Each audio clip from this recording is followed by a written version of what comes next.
about to go 500 years and 8 minutes, so be prepared.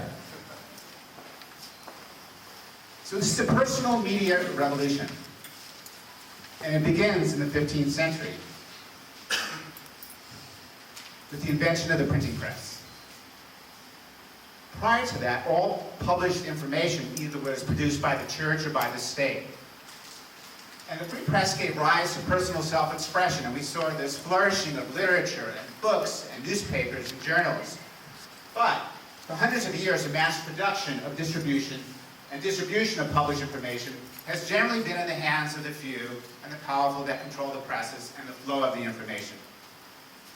And then we have the airwaves. So 500 years later, the United States begins licensing out a section of the electromagnetic spectrum for radio transmissions. And basically, private companies with very little restrictions now control the media, at least the radio, and they have very little restrictions, but they are required by law to serve the public interest. Well, commercial radio broadcasting becomes a dominant model in America, as opposed to public broadcasting. And what happens is, once again, the control over the flow of information is in the hands of the few and the powerful. And the commercial broadcast model depends on advertising. And radio is an excellent way to persuade people on what to consume. It works real well. Until we get to television. And it gets even better. So the children of the television generation have an opportunity to really begin to plug into ideas, and their minds begin to be shaped by television. And one of the things that happens is their hidden desires, especially the desire to be special and to be different, is ignited by the television shows and the various characters that they watch. And television presented the self-image of society, reflecting this consumer-based culture. And now it's possible for family to sit in the living room and peek into this box and see other fictitious families and how to live and how to consume.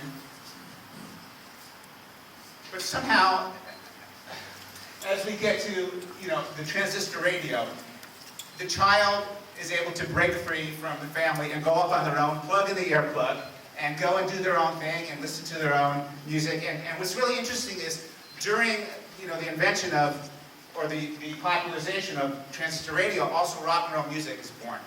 So we're in an era now where rock and roll music really is this celebration of individuality. Yet, the radio still keeps people limited to the mass media model and the consumption model. And then you have the late 60s, where there's this quest for personal sovereignty, for people to do their own thing, to march to their own drum. And that was really an exciting time. Personalized self-expression rocks the status quo, as well as, during that time, the FM radio band is now opened up, and you begin to see the breakaway from the commercial radio, from the top 40 commercial type of radio, and also you see the birth of underground culture and magazines and newspapers that are being distributed and reflecting these alternative lifestyles. And then we get to the 70s, the me decade, where now with the birth of cassette recorders and cassette tape players, people could actually make their own mixes. They could make their own soundtrack, where they can either drive down and listen to the music that they want to listen to, or rollerblade with Walkman on, and basically, have the soundtrack for their life, and begin to, really feel like they're empowered in some way. But at the same time, I think during that period of time, there was also this kind of ominous, fear of technology controlling and Big Brother and mass media, basically being to tell people what to do.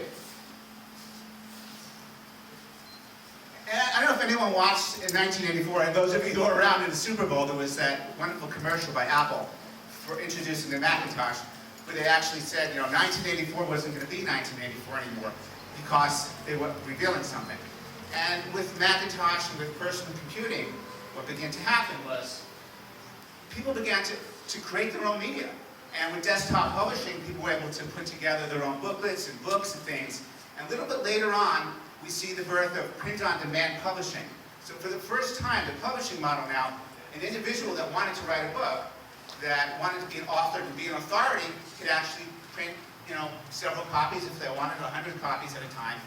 And actually by 2009, we see 2 out of 3 books self-published. And now we have, in the 90s, the birth of the World Wide Web, which really anyone with a computer and a phone line now can connect globally, as well as what was really exciting about that time was that the art, it really opened up the opportunity for artists and photographers and writers, and the latent talent within people to go out and expose and share their work. Which takes us to the 21st century, where you are the media. So anyone that wants to be a journalist, these are once coveted careers, to be a journalist, to be a radio host or a TV commentator. And now for the price of a Starbucks a day, you can have your own internet radio channel or radio show. And so it's all about the miniaturization. It's about taking technology and being able to put it into a very compact device, such as a smartphone, which created this 1984 reverse effect, where now you can create the news. You actually can choose something, take a video clip, and distribute it globally, instantly.